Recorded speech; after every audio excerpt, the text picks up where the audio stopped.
And Ruth, I think it's very well written. It was supposed to be I just appreciate discussion your efforts purposes on only. doing that. Well, it's we one had a way of- motion, but it does not approve this. It just means And that it's next just meeting, discussion. whenever I present it, it will have the 75% We had to determine in there, a so, number somehow. Yeah. so there's, Whatever works, right? thank you, Dot. That's all we need to determine with Robert's about that. that. Yes. Okay.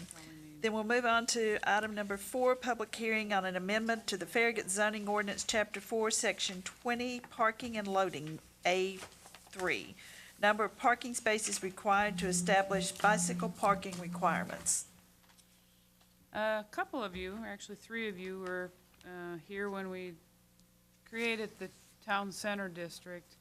And as part of the town center district, we had the requirement of parking spaces for bicycling, bicycle parking spaces, bike rack spaces, whatever you want to call them.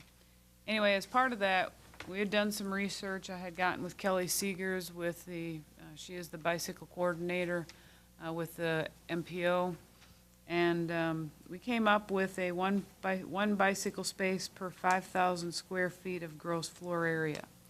And one bicycle, like one little post like what we have at the front of the building, I was pointing the wrong direction, the front of the building, that's actually accommodates 2 bicycles. That's a very small scale type.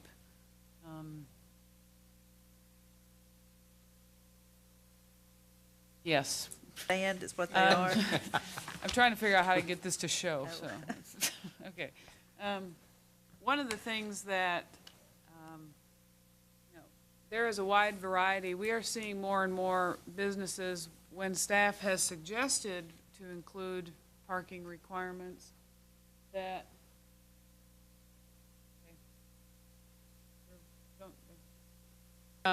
when we have suggested, if you would include bike racks, that would be great. And actually, everybody to date has been like, oh yeah, that's a really good idea. Oftentimes people think, well, I'm not going to ride to the grocery store to buy groceries.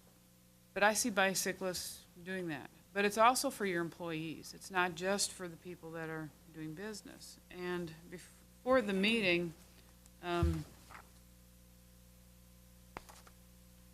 Cindy reminded me of Louisville, Kentucky. If any of you have ever been to Louisville, Kentucky, they have some really cool bike racks that are art pieces. And this particular one, I forgot I had it till today, and I was like, wait a minute. I was in Frisco, Colorado, and this was by their arena. It's just kind of one of those things where, obviously, fish really wouldn't be appropriate for Farragut, but there's a lot of creative ways of, of doing something like this. This, for example, is in.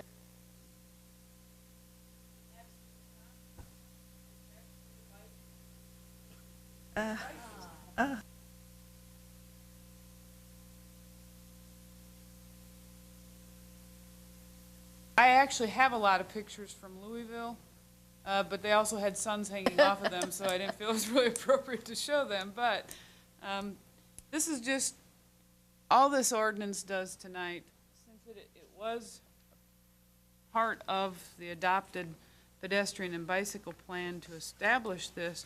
We just felt that it would be good. We already have it within the TCD to implement it across the board with parking spaces.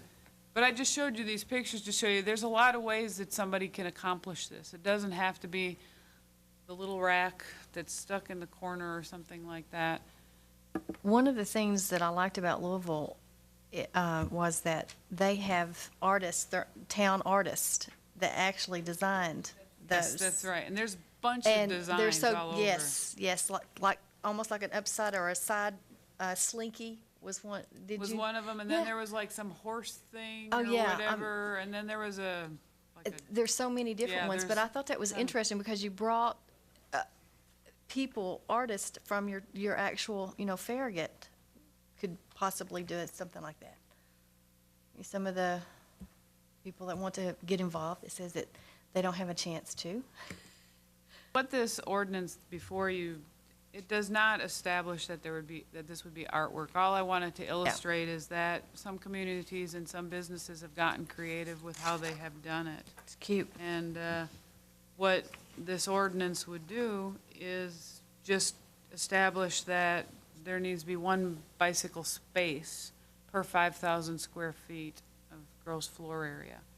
And, as the town becomes more bicycle-friendly and pedestrian-friendly with our bike lanes and everything else, we are going to see an increased demand for this. And the real reason, one of the reasons is that for doing that, you don't want bikes, tied up to the handicap post with the sign on, that kind of thing, where it could be an obstruction to somebody that's walking or something like that. You really want to provide a safe place where it's not in the way of pedestrians and things like that, so. What does this do to structures that are already there? Does not affect existing businesses at all. What this would be is if we have new businesses come in, that they would provide the bike racks. One of the things that somebody would say, for example, since we just had the First Choice Automotive site plan come in, it's like, well, why would you ever have a bike rack with First Choice Automotive? The whole idea is you're bringing your car there. Yes, and you might be like my son who drives his car to get service, takes his bike off the rack, hooks it up off of the car, hooks it up to the rack, goes in and does business, and then rides his bike to run errands while his car is being worked on. So there are a variety of, it's like, I hadn't thought about that. And if you accommodate, people get creative with how they use it. So a small shop that's only 1,000 square feet, it'd dictate they have one space. Such in Turkey Creek, shop after shop, each one would have to have a space. No, it would just be the gross. Whenever you're dealing with a multi-tenant facility, it would be the same as, how we have multi-tenant facility parking within our regulations. That's all put together as one. We don't have parking requirements for Life According to Jake and Best Buy and Altered State and all of those. They are, how many square feet is this altogether, and that's what you would determine. And along in the Parkside Drive area on Turkey Creek, there's actually bike racks kind of sprinkled across throughout the development there that they have added them, so that they are conveniently located for people. What is this page here where it lists banks, business, barbershops, boarding rooms, boarding houses, whatever? From the zoning ordinance, Farragut zoning ordinance, chapter 4, section 20, parking and loading. And this is where in our zoning ordinance, it has the number of parking spaces established, and this is just the one page, and where the arrow is indicates where the text would be inserted. Place this text? No, it's inserted where the arrow is. The text that's there is for automobiles. This would be- Automobiles, That's where this is it would going to be be added, placed, the okay. bicycles Okay. Yeah. will be added to Oh, I this. see, okay.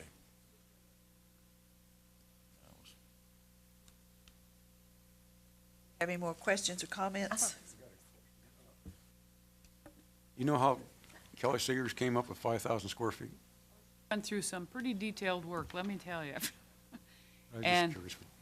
How Was it- she actually came up with a more diverse, and it had a lot more complicated, and then they ended up going with something much more simplistic, and that's and that's where we came up with the 1 per 5,000.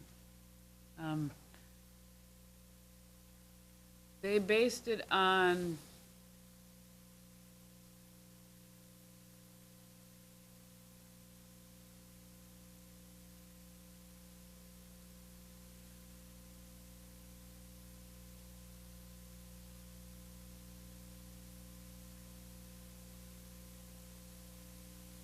I can tell what she based it on is she had done some research, just going through and looking at other jurisdictions to see what their requirements are.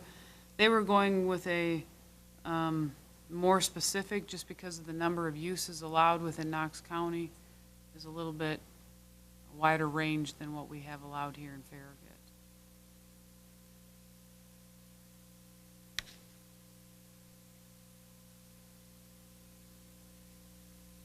Motion.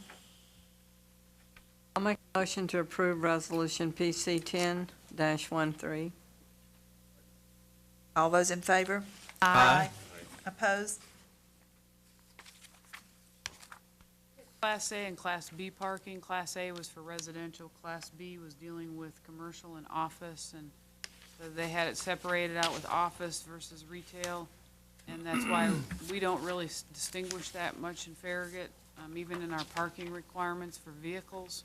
So that's why we took it a little bit more generic when we came up with the 1 to 5,000 with the TCD. Or residential be, like downtown buildings?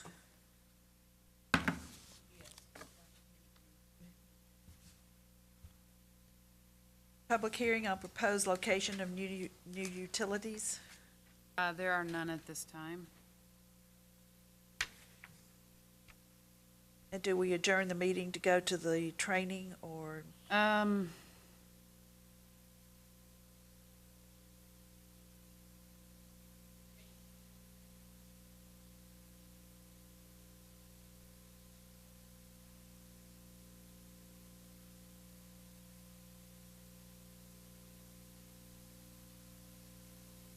Adjourned.